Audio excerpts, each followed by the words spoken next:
नमस्कार दोस्तों, मैं हूं योगेंद्र शर्मा, आपके अपने YouTube channel youth study point पर। आज है 4 मई और आज के दिन यानी 4 मई को जो भी महत्वपूर्ण तथ्य हैं, विशेषकर हमारी प्रतियोगिता परीक्षाओं को प्रभावित करने वाले, इन सभी पर हम विस्तार से चर्चा करने जा रहे हैं। आज की चर्चा प्रारंभ हो उससे पहले चलते हैं हम हमारे कल के प्रश्न की ओर। जो कल का विशेष प्रश्न था, आपसे पूछा गया था और आपने जिसके उत्तर कमेंट बॉक्स में लिखे हैं। तो प्रश्न था, किस भारतीय को ऑर्डर ऑफ राइजिंग सन सम्मान दिया गया है? ऑप्शन थे थंगजाम धबाली, बाईचिंग भूटिया, शिखा शर्मा या प्रोफेसर टी प्रदीप। तो इसका सही उत्तर था 1 नंबर विकल्प थंगजाम धबाली, जिनको जापान सरकार ने यह सम्मान दिया है। दोस्तों, यदि आपको ये वीडियो अच्छा लगे तो आप इसको लाइक जरूर किया करें और जिन्होंने सब्सक्राइब नहीं किया है वो सब्सक्राइब भी करें। इसके बाद चलते हैं हम अपनी आज की चर्चा की ओर। सबसे पहला प्रश्न है आज का अपना राजस्थान से संदर्भित। राजस्थान महामारी अध्यादेश 2020 ने किस अधिनियम का स्थान लिया है? यानी पहले जो अधिनियम चलता था और अब उसके स्थान पे राजस्थान महामारी अध्यादेश लागू कर दिया गया है, वो कौन सा था? संक्रामक रोग अध्यादेश 1959, संक्रामक रोग अध्यादेश 1957, संक्रामक रोग अध्यादेश 1956 या संक्रामक रोग अध्यादेश 1967? तो इसका सही उत्तर है 2 नंबर विकल्प संक्रामक रोग अध्यादेश 1957, जिसके तहत यदि हम बात करें तो धारा 4 की उपधारा 2 के अनुसार यदि हम कानून का उल्लंघन करते हैं तो हम पर अधिकतम 10,000 रुपए का जुर्माना या 2 वर्ष की सजा या दोनों भी साथ हो सकते हैं। जैसे बिना मास्क के यदि अपन बाहर निकलते हैं, सार्वजनिक स्थानों पर बीड़ी गुटखा आदि का प्रयोग करने के बाद थूकते हैं या सार्वजनिक स्थानों पर इनका प्रयोग करते हैं, बिना सरकार की अनुमति के यदि हम बाहर घूमते हैं, बिना कारण के यदि अपन बाहर घूमते हैं तो हम पर यह अध्यादेश लागू होता है, हम जुर्माना देने के भागीदार बन सकते हैं। तो हम भी विशेष रूप से इस बात का ध्यान रखें कि हम इस तरह का कोई भी कार्य न करें जिसके कारण इस अध्यादेश के अंतर्गत नियम का उल्लंघन करते पाए जाते हैं। उसके बाद है अपना दूसरा प्रश्न। दूसरा प्रश्न है, चने की उन्नत फसल के उत्पादन हेतु राजस्थान की किस महिला को सम्मानित किया गया है? समू देवी, अणची देवी, बाला देवी या सामी देवी? तो इसका सही उत्तर है 1 नंबर विकल्प समू देवी, जो कि राजस्थान के पाली जिले की रहने वाली महिला है और चने की उन्नत फसल के उत्पादन हेतु इनको मुख्यमंत्री द्वारा यह सम्मान दिया गया है। पाली जिले के डूंगरपुर गांव की रहने वाली हैं समू देवी। उसके बाद है आज का अपना तीसरा प्रश्न। तीसरा प्रश्न है, राजस्थान के विद्यालयों में राजस्थान सरकार द्वारा किस नेता की फोटो लगाना अनिवार्य किया गया है? वैसे थोड़ा पुराना प्रश्न है, लेकिन राजस्थान की जो प्रतियोगिता परीक्षाओं की तैयारी कर रहे हैं उनके लिए जरूरी था। ऑप्शन हैं महात्मा गांधी, अशोक गहलोत, जवाहरलाल नेहरू या महाराणा प्रताप। तो इसका सही उत्तर है महात्मा गांधी। महात्मा गांधी के 150वें जन्मोत्सव पर महात्मा गांधी की फोटो विद्यालयों में लगाना अनिवार्य किया गया था। इसके बाद चलते हैं हम आज के अपने चौथे प्रश्न की ओर। चौथा प्रश्न है, अमेरिका ने किस कंपनी की 5 फॉरेन साइट्स को ब्लैक लिस्टेड करने की घोषणा की है? अमेजन, फ्लिपकार्ट, अलीबाबा या इनमें से कोई भी नहीं? तो इसका सही उत्तर है वो है अमेजन। अमेजन की 5 foreign sites Bharat, UK, Germany, France और कनाडा, इन 5 शिकायत प्राप्त हो रही थी, जिसके कारण अमेरिकी सरकार ने इन 5 साइटों को ब्लैक लिस्टेड कर दिया है। अब चलते हैं आज के 5वें प्रश्न की ओर। 5वां प्रश्न है, किस राज्य में कार, जीप जैसे सरकारी वाहनों को खरीदने पर रोक लगा दी है 1 वर्ष के लिए? राजस्थान, हरियाणा, पंजाब या उत्तर प्रदेश? तो इसका सही उत्तर है हरियाणा। हरियाणा सरकार ने 1 वर्ष के लिए जिन सरकारी कार्यालयों में कार, जीप जैसे सरकारी वाहन खरीदे जाते थे उन पर पूर्णतया प्रतिबंध लगा दिया है, क्योंकि कोविड-19 के कारण राज्य के पास अभी जो इनकम है या आमदनी है वो कम हो रही है और खर्चा अधिक लग रहा है। इसके कारण हरियाणा सरकार ने कार, जीप जैसे सरकारी वाहनों के खरीदने पर पूर्णतया पाबंदी लगा दी है 1 वर्ष के लिए। उसके बाद है 6ठा प्रश्न, किस राज्य में एंटरप्रेन्योर फैसिलिटेशन डेस्क को प्रारंभ किया गया है? 4 विकल्प हैं, त्रिपुरा, मिजोरम, मेघालय या असम। इसका सही उत्तर है त्रिपुरा। त्रिपुरा में कृषि उद्यमी सुविधा डेस्क यानी एंटरप्रेन्योर फैसिलिटेशन डेस्क, जिसको अपन कह सकते हैं कृषि उद्यमी सुविधा डेस्क को प्रारंभ किया गया है, जो कि वहां के किसानों को सहायता प्रदान करने के लिए प्रारंभ किया गया है। यदि त्रिपुरा की बात करें तो वहां की राजधानी है अगरतला, मुख्यमंत्री हैं विप्लव कुमार देव और राज्यपाल हैं रमेश बैस। उसके बाद चलते हैं 7वें प्रश्न की ओर। आज का अपना 7वां प्रश्न है, किस राज्य के केसर को जीआई टैग दिया गया है? देखिए, एक दिन हमने बात की थी अन्य 3 वस्तुओं की भी जिनको जीआई टैग दिया गया था, यानी कि जिस स्थान पे जो वस्तु सबसे ज्यादा प्रसिद्ध है और उत्पादित होती है उसी स्थान के लिए उसको वहां का जीआई टैग दिया जाता है। तो केसर को किस राज्य के लिए जीआई टैग दिया गया है? उत्तराखंड, हिमाचल प्रदेश, जम्मू कश्मीर या इनमें से कोई नहीं? तो इसका उत्तर है जम्मू कश्मीर। जम्मू कश्मीर के कश्मीर में जो केसर पैदा होता है वो विश्व प्रसिद्ध है और उसी कारण उसे जीआई टैग दिया गया है। इसके अलावा जो जिनको 3 को पहले दिया गया था, काला चावल मणिपुर, टेराकोटा गोरखपुर और किदलई मिदाई तमिलनाडु के लिए दिया गया था।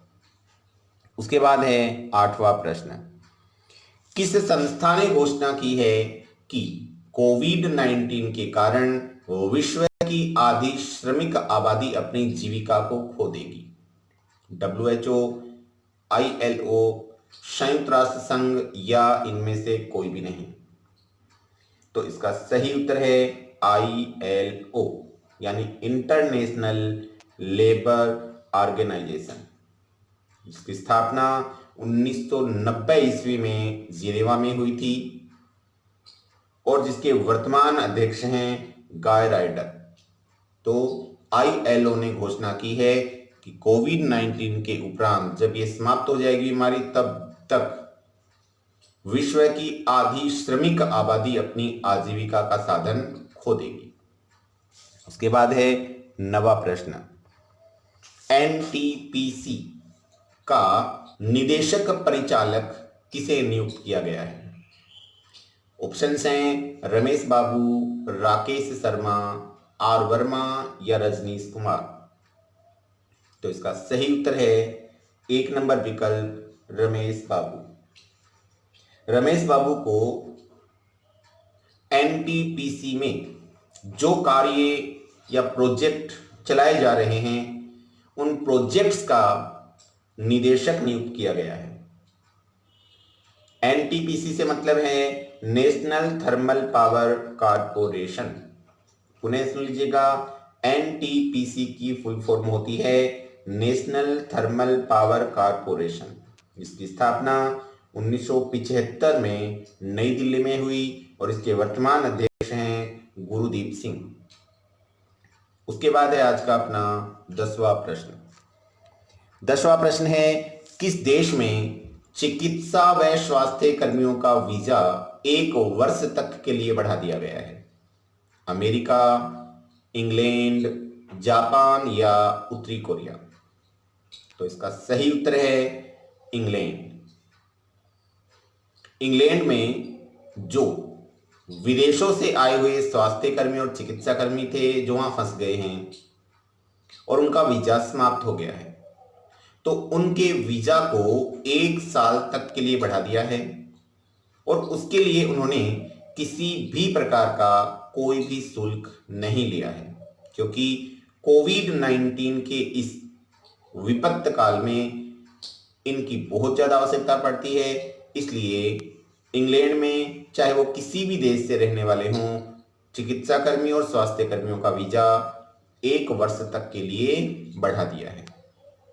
उसके बाद है 11वां प्रश्न। आरबीआई ने हाल ही में किस बैंक का लाइसेंस रद्द किया है? ऑप्शंस हैं CKP, UCO bank, Andhra bank या इनमें से कोई भी नहीं। तो इसका सही उत्तर है 1 नंबर सीकेपी बैंक। शायद ये नाम आपने पहली बार ही सुना होगा, लेकिन आपको बता दूं ये 104 साल पुराना बैंक है जिसका मुख्य कार्यालय मुंबई में है और इस बैंक की कुल 8 फर्म चलती थी, यानी 8 कार्यालय थे, ब्रांच थी, जिनका अब लाइसेंस रद्द कर दिया गया है। किसने किया है? आरबीआई ने किया है। तो आरबीआई के वर्तमान अध्यक्ष कौन हैं? उत्तर बताना है शक्तिकांत दास। आरबीआई के गवर्नर हैं शक्तिकांत दास। ज्यादातर प्रश्न पूछा जाता है किस नंबर के हैं, तो आपको बताना है ये आरबीआई के 25वें नंबर के गवर्नर हैं। उसके बाद चलते हैं अपने आज के 12वें प्रश्न की ओर। 12वां प्रश्न है, one nation one ration card योजना के तहत अब तक कुल कितने राज्य जुड़ चुके हैं? यानी one nation one ration card में कुल कितने राज्य आपस में जुड़ चुके हैं, कितने राज्यों को जोड़ा जा चुका है? ऑप्शन हैं 15 राज्य, 16 राज्य, 17 राज्य या 18 राज्य। तो अब 17 राज्यों को one nation one ration card योजना के तहत जोड़ा जा चुका है, क्योंकि हाल ही में 5 राज्यों को इस योजना में जोड़ा गया है। वो 5 राज्य आपसे पूछे जा सकते हैं: उत्तर प्रदेश, बिहार, पंजाब, दादरा एंड नागर हवेली तथा दमन द्वीप। तो अब तक कितने जुड़ चुके हैं? 17 राज्य जुड़ चुके हैं। One nation one ration card योजना क्या है? तो किसी भी राज्य में रहने वाला श्रमिक या व्यक्ति जो राशन कार्ड के तहत राशन प्राप्त करता है, वो यदि अपनी आजीविका के लिए किसी अन्य राज्य में जाता है तो वहां पर भी राशन लेने का भागीदार होगा। इसे कहते हैं one nation one ration card योजना। उसके बाद चलते हैं आज के अपने 13वें प्रश्न की ओर।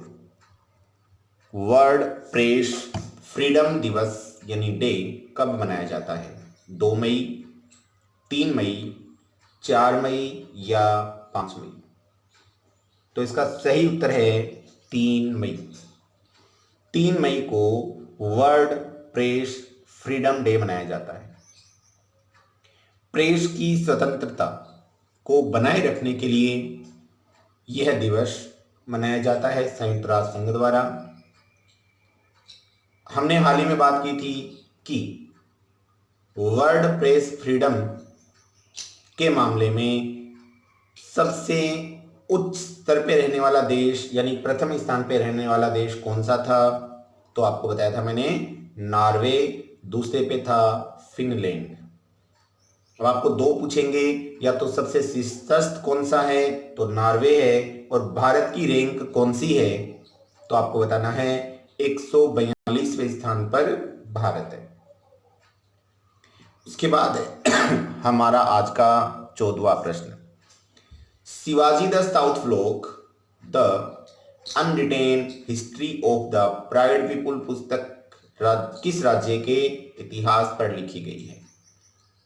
Shivaji the south folk the unwritten history of the pride people पुस्तक किस राज्य के इतिहास पर लिखी गई है?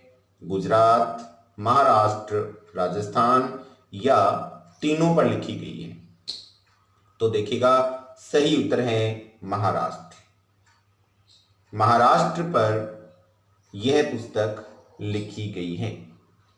उसके बाद है, यदि अपन महाराष्ट्र की बात करें तो महाराष्ट्र में हाल ही में मुख्य न्यायाधीश कौन चुने गए हैं? आपको नाम याद रखना है, दीपांकर दत्ता। दीपांकर दत्ता को महाराष्ट्र का मुख्य न्यायाधीश बनाया गया है। आपको यह भी पूछा जा सकता है कि इस पुस्तक के लेखक कौन हैं? तो दोस्तों कौन हैं? गिरीश कुबेर। नाम याद रखना आपको, इस पुस्तक के रचयिता कौन हैं? तो गिरीश कुबेर इस पुस्तक के रचयिता हैं। इसके बाद है आज का अपना विशेष प्रश्न। प्रश्न है, मुफ्त स्वास्थ्य बीमा प्रदान करने वाला प्रथम राज्य कौन सा बना है? ऑप्शन हैं कर्नाटक, आंध्र प्रदेश, तमिलनाडु या महाराष्ट्र। इसका उत्तर आपको कमेंट बॉक्स में लिखना है दोस्तों। इसके साथ ही आज की चर्चा हम समाप्त करते हैं। आपका स्वास्थ्य अच्छा रहे, दिन शुभ हो। इसी के साथ जय हिंद, जय भारत।